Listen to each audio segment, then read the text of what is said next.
Okay, now it's 1 o'clock. Mm. Let's begin. So welcome everybody.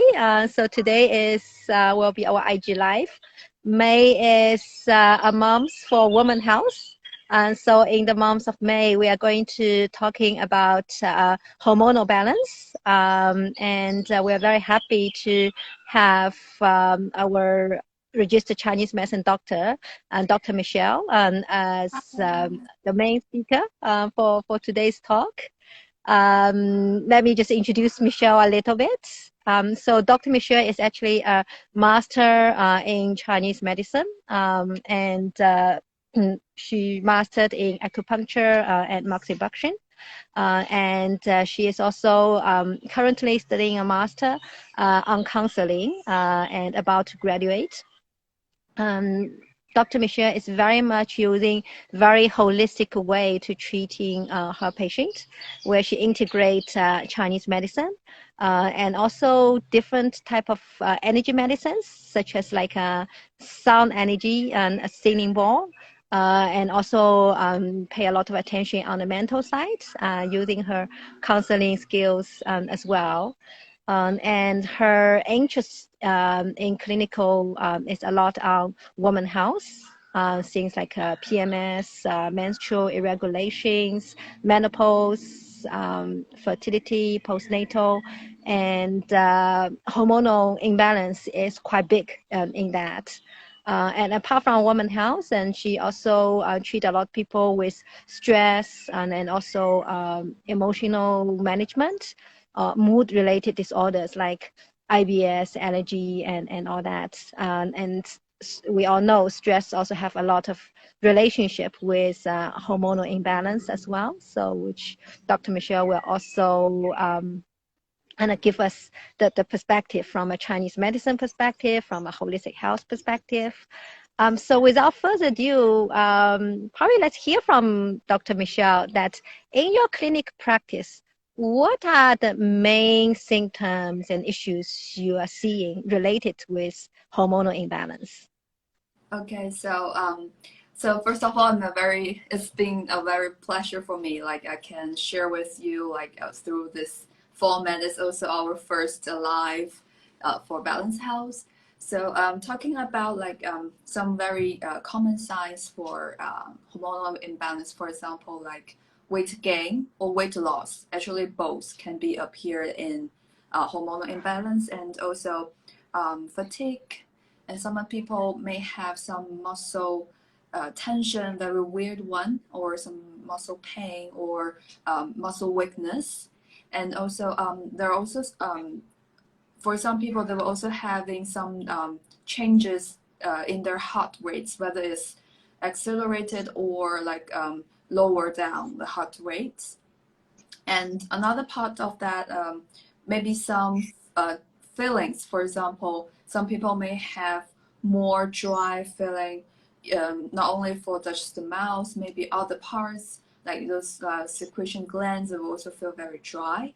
And also like intolerance to some weather, for example, like hot weather or cold weather. And speaking of another part, we also mentioned about like mentally. So hormonal imbalance can also relate to depression, anxiety, or like this irritability feeling. And um, and also some people they will have unexplained chronic acne. So if especially for women, maybe before the period, or they just constantly, like even after puberty you still like have this acne for a very long time. So usually this is also another indicator for like hormonal imbalance.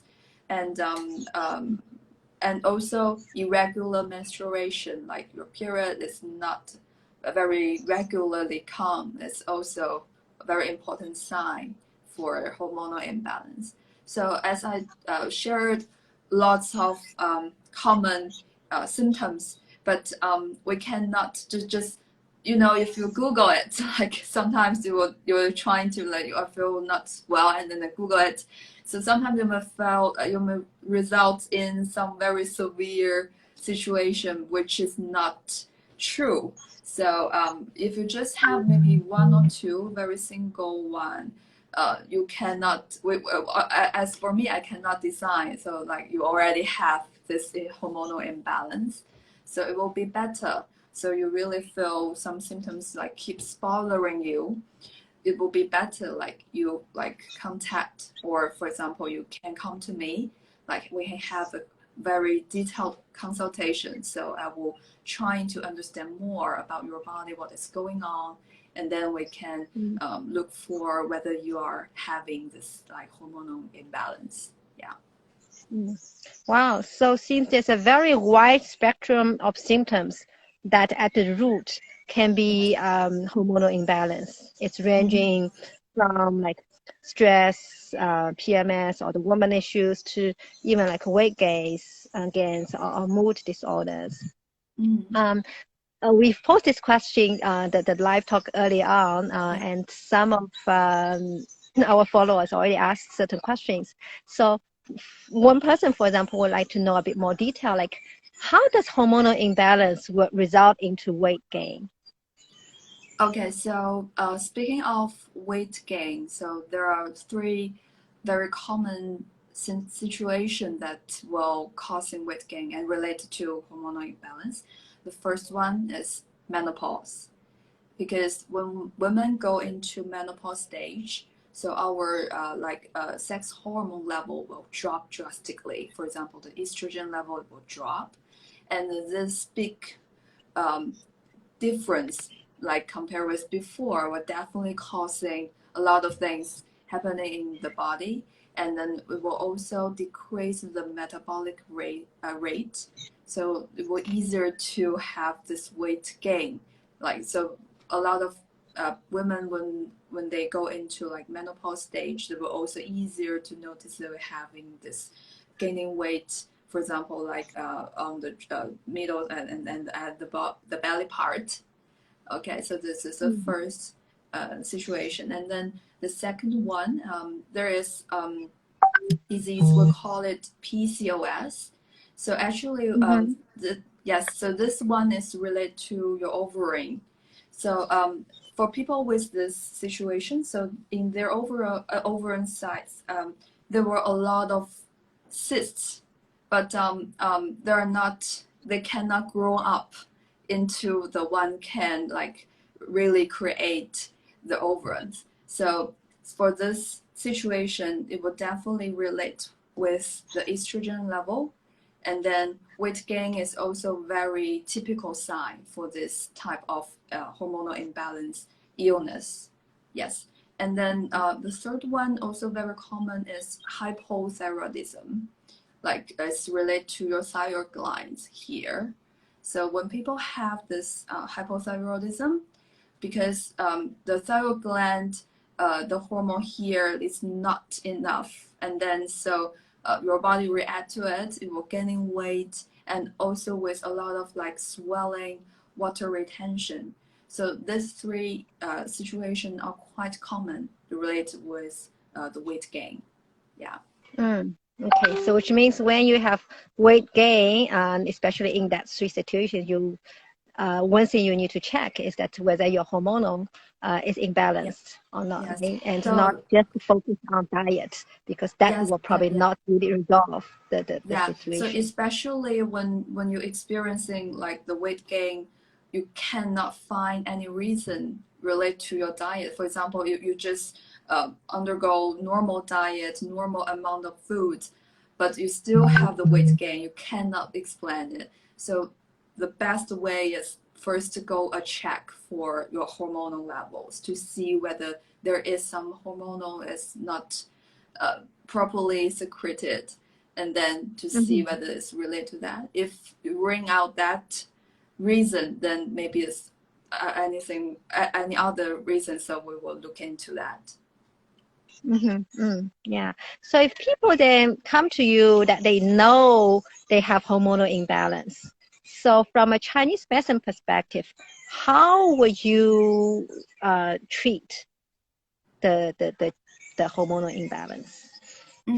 So before we move into like the treatment parts, I'd like to explain more on like how Chinese medicine will understand like the hormonal imbalance and especially like for women's health, right?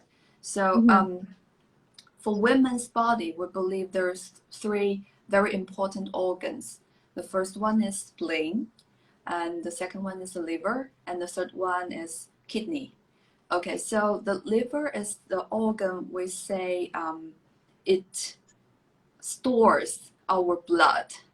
So blood is also very vital element supporting women's like daily activities, the menstruation, everything. So since liver store the blood, so if anything wrong like for the liver function, so you may have like some we will call it like you don't have enough blood, like blood deficiency. So this definitely will relate to some hormonal imbalance. And the second one, the spleen. Spleen, you can understand it is more like our digestive system. And then we say spleen is the organ help us to control the blood, which means like control how the blood, like the movements to which organs and how they work together, like how they like to share this blood for different parts of your body. And also since like spleen is strongly related to our digestive system, which means all the nutrients like the food, if we want to get the benefits from the foods, we need to rely on the spleen. If the spleen function is not quite well, so not only just influence the blood, but also other parts. For example, the water retention is definitely with spleen. If your spleen cannot have, for example, don't have enough energy, so you will also have difficulty to like transport or transform those water inside of your body. And the last one, the kidney. We believe kidney controls our reproductive system, so which is very important. So anything related to our reproductive system, we count on the kidney.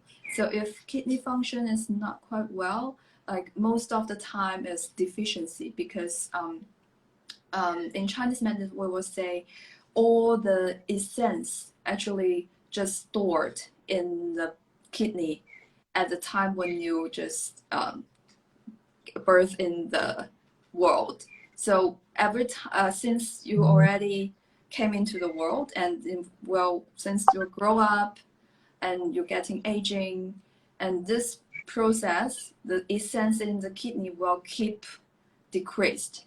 So that's why all the malfunctioning symptoms relate to kidney or relate to deficiency.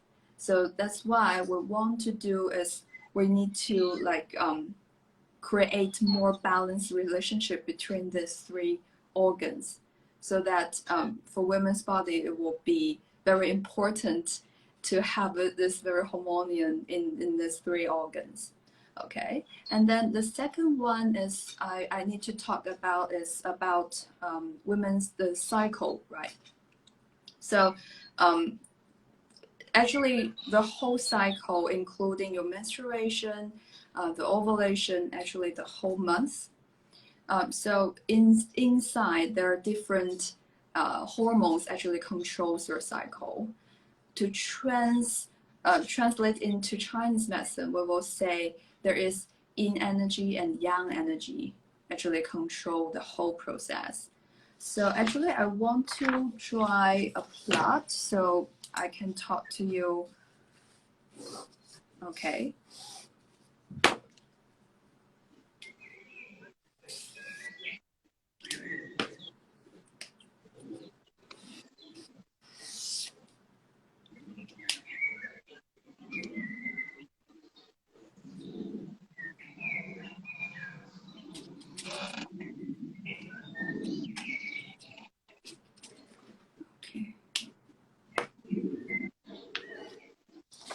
Okay, so here is a plot. I just walk it. Okay, so you can see the two lines.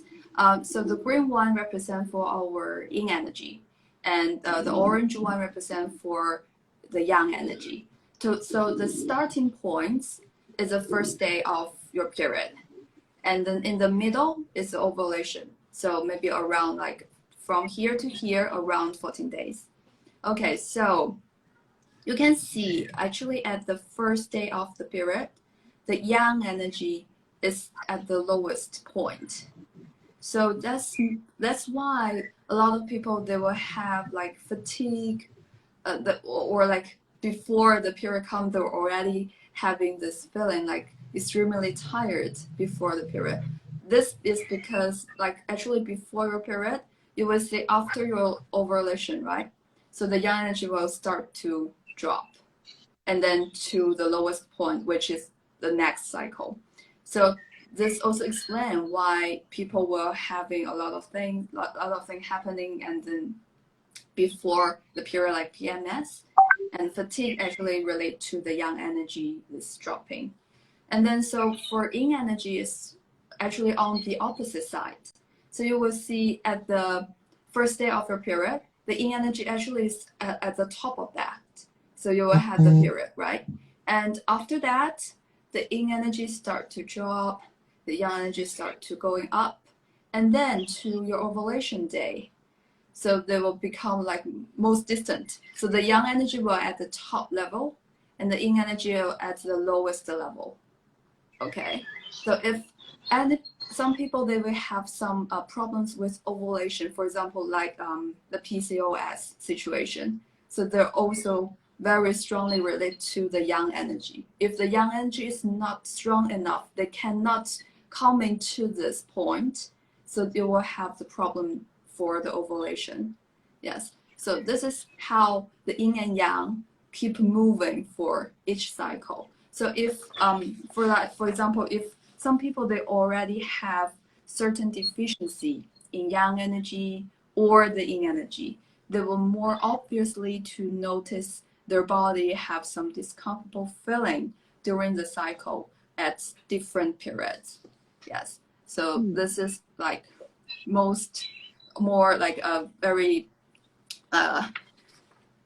important concepts, like in Chinese medicine, how we explain our menstrual cycle and how it relates to the hormonal change. Yes. Oh, thank you, Michelle. The chart is fascinating to really see how our yin and yang energy move. So essentially, if we look at, there's a symptom level, and then below the symptom level, there is that hormonal imbalance happens in our body. But beneath this hormonal imbalance, there's also the yin and yang balance is playing out. There is the kidney, spleen, and liver system that the balance is playing out. So if these fundamental balance are not balanced, then we will have hormonal imbalance, and then we will have all the symptoms like PCOS or weight gains and things like that. Yes. Yeah, thanks. It makes the whole picture so much more clear now. We actually have two questions coming in. The first one is related with the PCOS. You mentioned about PCOS. Are there any treatment for it? So if so, what are those treatments? Okay, so usually in Chinese medicine practice, we will make use of acupuncture with herbal medicine. The reason is like for PCOS, because the hormonal imbalance is very, I would say, quite obvious. We cannot just relying on a single treatment. Usually we need to do it both. So the herbal medicine is more like a way counting on some herbs that containing different effects. For example, if like I just told you, like the yang deficiency problem for the ovulation, right?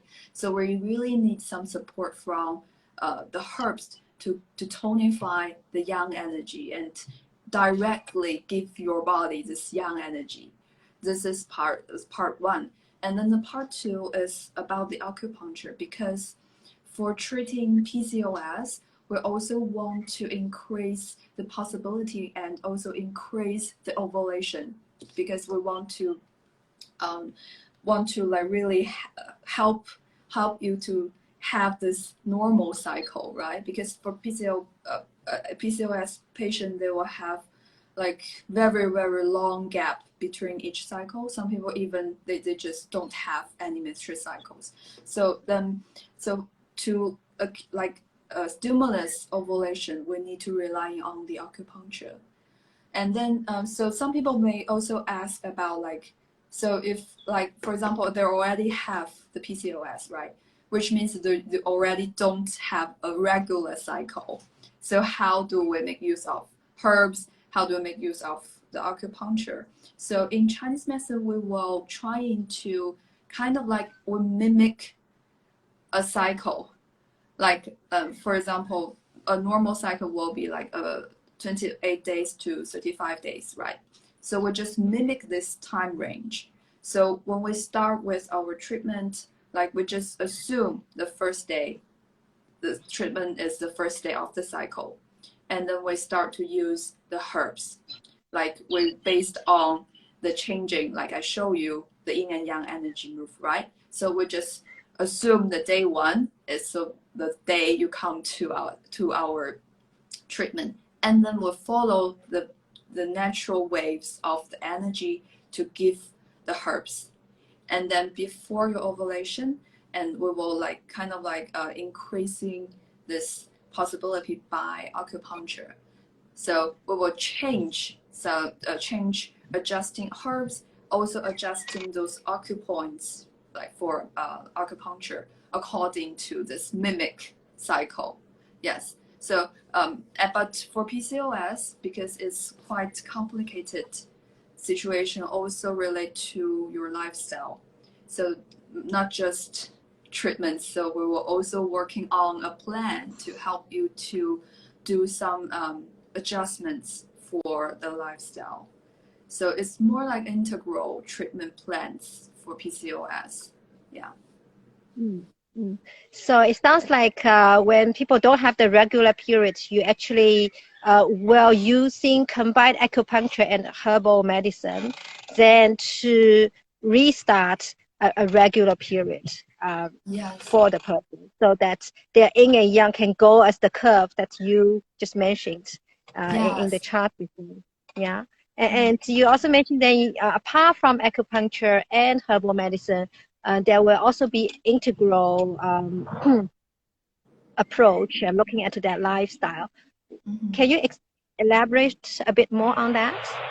Okay, so for lifestyle, because PCOS, like we also talk about, weight gain is a very typical symptoms. So losing weight is also very important for PCOS, because um, I've actually met with some patients. What they only do is losing weight, but once the weight taking control, their period just coming back. Yes. So by controlling, or like we would say weight control, weight management, there are a lot of things to do, because some people we always want to get things done rapidly, very fast. So some people may choose those like very intensive exercise and do it like crazy, but there is also another problem by doing that. So when you do intensive exercise, like maybe some people they will have a lot of like sweating a lot.